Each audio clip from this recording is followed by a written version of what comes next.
Welcome back to the Deep Dive. Today, our stack of sources is sending us on a journey that really redefines wide-ranging. It really does. We're calculating new orbital trajectories for Mars. We're analyzing the political calculus behind, of all things, cured ham soup in Portugal. And we're tracking the caloric burn of deep-diving whales and navigating some incredibly high-stakes political and media controversies. It's quite a mix. It is. It's a real synthesis challenge, right?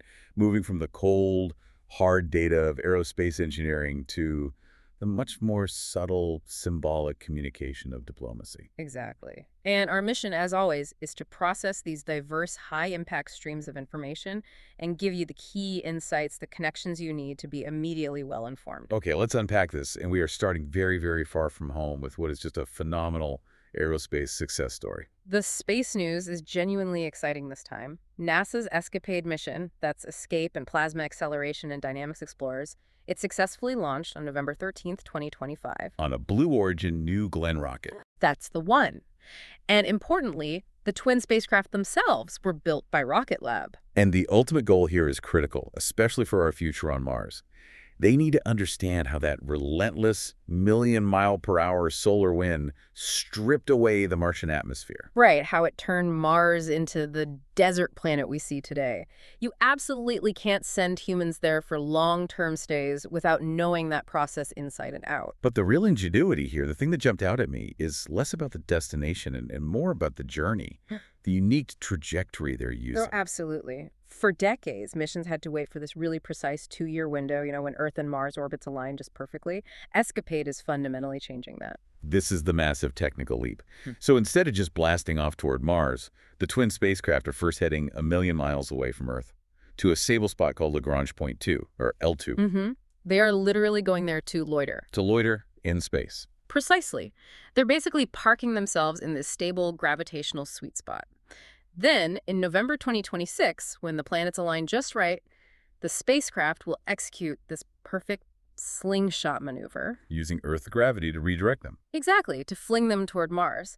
And the upshot of this, the really big deal, is that future deep space missions could theoretically launch nearly any time. Right, they just go wait at L2 until the timing is perfect. You've got it. It just completely decouples the launch date from the planetary alignment. And ESCAPADE is already racking up some huge firsts.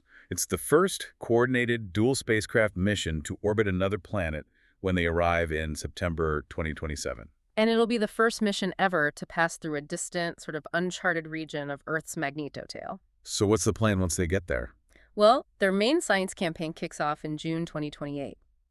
First, they'll fly in this tight string of pearls orbit, one following the other. Okay, and that's for measuring short-term changes. Yeah. Exactly, short timescale space weather.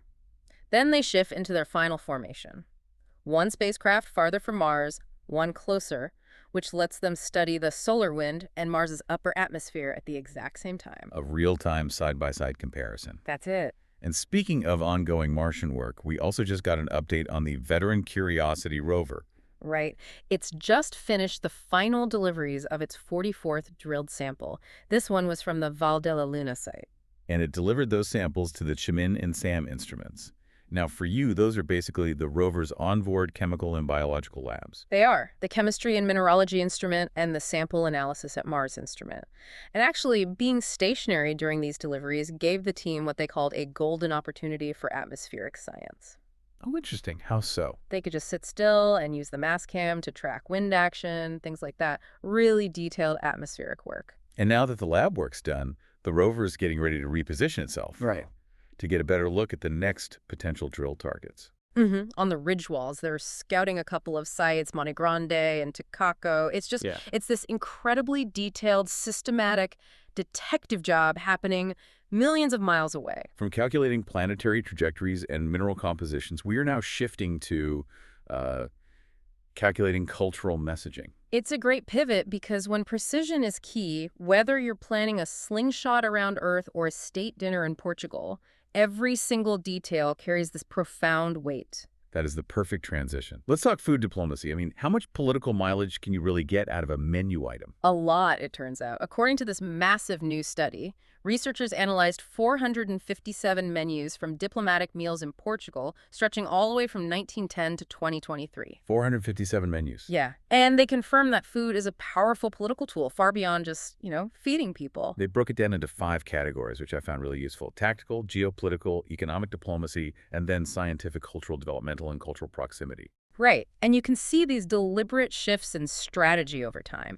In the early 20th century, it was all about lavish 9 or 10 course French cuisine, very opulent. But then it changed. It did. During the dictatorial Estado Novo period in the 50s and 60s, it shifted to what they call gastronationalism, a deliberate effort to promote Portuguese products. The regional lunch they did for Queen Elizabeth II in 1957 is like the perfect example of that. The messaging can be surprisingly direct, too. I mean, the menu for the UK 25 climate conference actually used dish names like urgent, minimize animal protein. Not subtle at all. Yeah. But my favorite thing from this whole study is what the researchers called the gastronomic funny challenge. Okay, I'm intrigued. In 2016, they served consommé de presunta de barrancos, a cured ham soup, to Spain's King Felipe VI. Right, a Portuguese product. A key Portuguese product, served to the monarch of a nation that is arguably most famous for its cured ham. Wow. That is, you have to admire the diplomatic nerve. It's a subtle culinary power play at the absolute highest level. Absolutely. The king had to chew that one over for a long time. From the calculated messaging on a plate, we now move to the calculated messaging in post-production. Let's talk media scrutiny, because this can carry even higher stakes than diplomatic ham soup. It really can. I mean, if we look deeper here, we can see how the editing of a speech can dramatically shift the perceived intent of a political leader. And in this case, it led to just astonishing consequences for the BBC. So the BBC apologized to President Trump for what they called a misleading edit in a Panorama documentary. This was about his January 6, 2021 speech. The whole controversy was about a single splice. The program edited together 2 excerpts from his speech that were actually separated by over 50 minutes. Right, and that created the impression that he was inciting the Capitol riot. Crucially, they also cut out a section where he explicitly told supporters to demonstrate peacefully. Now, the BBC's official position was that the edit was unintentional, that it was just to shorten a long speech, and they maintained it didn't warrant the $1 billion defamation claim that was floated. But the controversy still led directly to the resignations of the BBC Director General, Tim Davie, and the Chief Executive of News, Deborah Turnus. Wait, so the single splicing error, just that one edit across 50 minutes of audio, it directly led to 2 major resignations. It did, which just underscores the astonishing sensitivity and power surrounding political narrative right now. It really does. It shows that in today's media environment, perceived bias, whether you intend it or not, can have these immediate and devastating institutional consequences. Okay, let's shift gears completely. Back to hard data, back to biology, starting deep underwater. We have some amazing new information on the diet and energy needs of Hawaii's short-finned pilot whales. This is a perfect example of how really niche scientific measurement can immediately impact conservation policy. How do they even get this data? Scientists use these high-tech, detachable suction cup tags. They're equipped with motion sensors, cameras, hydrophones for echolocation, and they use drones as well to figure out the size of the whales. The data they got back is just incredibly precise. An individual whale eats somewhere between 82 and 202 squid every single day. And when you scale that up across the whole Hawaiian population, it adds up to about 88,000 tons of squid a year. And they're hunting these things on dives that often go down nearly 5,000 feet. That's over 2,800 meters. And diving takes a massive amount of energy. They actually calculated it. Diving consumes 73.8 kilojoules per minute, which is way higher than the 44.4 they use just resting at the surface. Oh, so what does that mean in, practical terms? It means they estimate the whales have to catch roughly 4 squid per dive just to meet their basic daily caloric needs. And the insight there is that this kind of precision data, it doesn't just fill a textbook. It radically refines conservation models. Exactly. If they need 4 squid per dive in this specific area, we now have a hard, non-negotiable metric for assessing the health of their hunting grounds. It translates directly into how big a protected zone needs to be. Wow.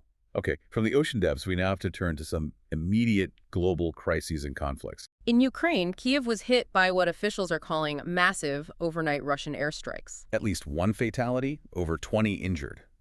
The reports say the damage was extensive, across almost every district of the city. And officials were warning about widespread disruption to essential services, heating, electricity, water, at a really critical time of year. Meanwhile, in the Asia-Pacific region, torrential rains in Indonesia's Java Island triggered deadly landslides. Reports say 2 people are dead and 21 are still missing. The search and rescue operations are being challenged not just by the rain, but by the extremely unstable ground, which makes the recovery effort really risky and slow.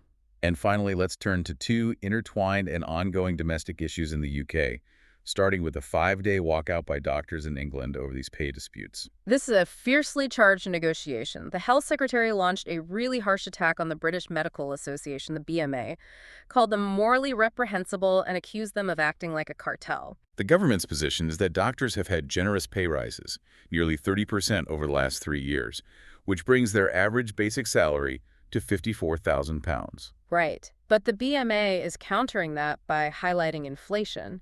They argue that once you factor in inflation, resident doctors' real pay is still a fifth lower than it was back in 2008. So that's the sticking point. Headline pay increases versus real terms pay losses. That's the main point of failure in the talks. And at the same time, we're seeing this major expected policy shift in asylum reform. This is from the Home Secretary, Shabana Mahmood.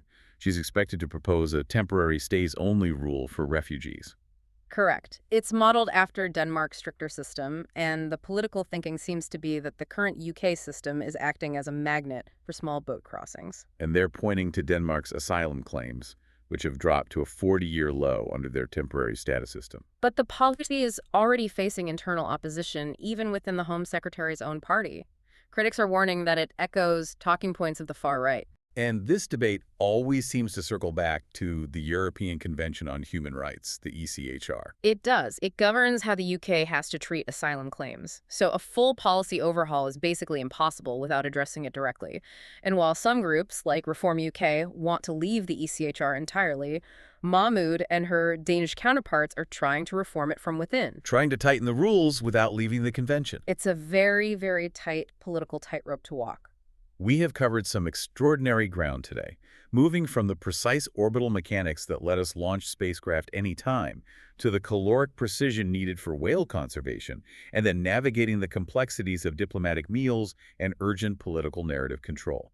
And if we connect this to the bigger picture, it really underscores how detailed, niche scientific measurement, whether it's escapade mapping Martian space weather or marine biologists counting a whale's daily squid intake, is now fundamentally changing real-world conservation and policy decisions. This kind of specific knowledge has immediate, high-impact applications everywhere. It certainly makes you feel well-equipped to face the week. It does. But to leave you with one final thought, stemming from that deep dive into diplomatic meals. Okay. If a chef's choice of a specific cured ham soup can be interpreted as a deliberate gastronomic funny challenge between two nations, how far does the menu at a state dinner truly influence the high-stakes political negotiations that inevitably follow? Food for thought, quite literally.